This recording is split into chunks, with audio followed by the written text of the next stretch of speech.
It's great using your platform in that way. 100%. I agree with you. And that's what I admire so much about Joe, to be honest. It's like, yeah, Joe's the man. He's literally, he is cool. Even if you're a fan, as cool as you think he is, you don't really understand what he did. Because like when he puts a guy like me on his podcast, that could bomb. You know how many comics he'll put on? And I'm sure the episodes don't do as well, but he's doing it because those people are hilarious and he feels that people should see them. Most people, when they get power, they don't like to give it away. Like George is on some like, Joe's on some like George Washington shit. Like it's crazy to be president and be like, all right, I got to stop this. You know what I mean? Like I got to give power back to the people. That's a weird thing to Marcus do. Aurelius, philosopher king. Low key. So it's like, yeah, it's just a benevolent king is the rarest one, and we got it, and we got to appreciate it while it's here, because it's not always going to be here. Because usually, what the thing inside people that makes them want to get power is the thing that will make them not want to relinquish any of it. Correct. Yeah, I mean, you're totally right. I never even thought of it, but there could be another world in which the biggest podcaster in the world also happened to be a total. That will be the case, most likely, at some point after Joe retires. Forever. Yeah. Like this is the anomaly. Yeah. You know what I mean? Like I honestly, it's so weird. And that's kind of like everybody has your North Stars. Like my father's my North Star in like most situations. Like I'm just like, what would he do? Like how would he treat the people around him? How would he empower them? How would he do that? And I look at other people that also do that. And I'm like, he's a great example, especially in the entertainment business, about how you could put people on. Yeah. And how you could put people on. And that doesn't hurt you. That just makes you that much better. Like, low-key, I look at Drake like that too. Like, Drake gave so many people features and then made them famous because of those features. That didn't make Drake any less. But what it did do is made every one of those artists so grateful of Drake. So now, anytime Drake needs anything, they're there. Anybody says anything about Drake, they're like, nah, f*** you. That guy made me a millionaire. That guy bought my mom a house. Yeah. Like, he didn't have to.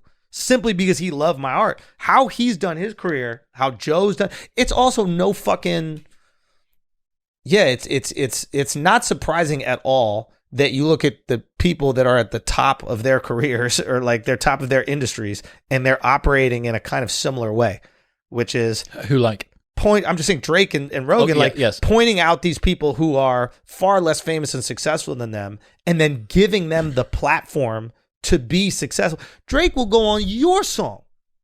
He's not even saying be on my shit. I'm going on your shit. You know what I mean? Like, that's crazy. Like, I asked Joe, I was like, yo, will you be the first guest on the pod? He's like, absolutely. Yeah. And you never want to ask somebody is that busy. But it was one of those things where it's like, we also want to kind of honor him a little bit. You know what I mean? It was like, I think it's only like right. A shrine. Yeah. Like, yo, man, like you're so instrumental in even making this. So that's the thing. Like, I think that's why also there's so many people that will defend Joe no matter what anybody says about him. This was the interesting thing that I realized around a bunch of the different controversies that happened over the last year with him. What happens usually when the press brings up a particular news story is they say, this is the tip of the iceberg that shows this particular person is the homophobic, racist, transphobic, misogynistic piece of shit that we've always said that they were. Yeah. Now, the problem with Joe for the press was even a casual fan has listened to like 200 to 500 hours. Yeah. And there's people that have listened to multiple thousands of hours. And they go, you're telling us that this is the tip of the iceberg. I've seen the whole iceberg. Yeah. I know that there's nothing down there. Exactly. So for you to besmirch and like smear this person's name by claiming you know something I don't, I don't think you do. Yeah. Yeah. That's what was so... I think what is so good, it's such a good protectionist strategy, and it's not a strategy, but it's just a byproduct of talking for hundreds and hundreds of hours every single year. Yeah. It's like, look, if I fucking genuinely didn't like black people, it would be out there by now. People would know. How fucking good of an actor do you think I am? Yeah. To be able to hold this non-racist persona for like fucking thousands and thousands of hours. Yeah. And the craziest thing is he's vegan. That's the thing a lot of people don't know. Like, that elk shit is a lie. Like, beyond elk. It's beyond elk. He's a very strict vegan.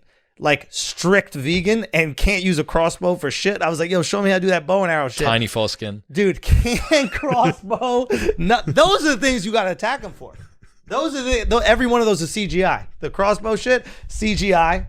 Like, he takes a scooter to work, like a Razor scooter to work. He's just doing like every single day when I don't know why they don't attack him for that. They always come for these old videos and that kind of stuff, but you got a vegan on a Razor scooter that can't even use a crossbow. You know, like that's the thing that you should probably write a New York Times article about, you know? Isn't that crazy? Like when you go, you know how you've done the pod and he's just like, you know, mashing down Beyond Burgers, like, and he's like, this is soy. Like, you know how he tries to rub soy on your tits right before every pod? Like that's my favorite part of it. You've got to wipe it off the microphone before you get. Exactly. Yeah. Fucking dude, I Nah, he's a fucking man, dude. I think it's very scary what happens if and when he like bows out and somebody else comes through. Same thing that happened in LA. Like look at the LA comedy scene. When he was at the helm of the LA comedy scene, everybody was helping each other out. It was this like beautiful camaraderie that was happening. What's it like now? Well, one, not as many people going out to the shows, and that's reasonable because you have the most famous person on the planet that's going to go to the comedy clubs every single week. So naturally, you're going to have people come out there. But yeah, just it doesn't feel like there's that same energy, that same excitement, that same camaraderie that was there. And I think naturally things can get a little bit more competitive. People are organizing who's the next king, who's the next person, what's the deal. There's a power vacuum, so there's a power grab happening. Of course. And but yeah, man, it's like, yeah, that potentially can happen. You got to hope that a guy like that has instilled enough values in people that even if they are like these kind of psychopaths, they see that the way to success is through altruism, kindness, support. And you've left behind this like tradition almost. Yeah. So even though they're using it, they're doing those things for the wrong reason. Like, it's like, even though they just being a Christian so they could get to heaven, at least they're being a Christian. Pascal's wager again. Yes, there exactly. Yes, yeah. You got it right. Pavlov's wager. Pavlov's wager. I always fuck it up. In other news, this episode is brought to you by Whoop. It is the best fitness tracker that I have ever found. It's the only one that I've ever stuck with, and it tracks absolutely everything from my sleep to my recovery, even the workouts that I do every single day through this strap, which is on 24/7. My resting heart rate and my heart rate variability, and even how much I'm breathing throughout the night, tells me my quality of sleep. It gives me trends and reports over time. But the most important thing is it actually nudges my behavior through suggestions in an app. It's a digital coach, not just a fitness tracker, and it encourages me to change my behavior that will improve my health over the long term. Even better than that, you can join for free, pay nothing for the brand new Whoop 4.0 strap, and get your first month for free. So you buy it for free, try it for free, and if you do not like it after 29 days, they'll give you your money back. Head to join.whoop.com/modern wisdom to sign up right now. That's join.whoop.com/modern wisdom. What's happening, people? If you enjoyed that, then press here for the full unedited episode. And don't forget to subscribe. Peace.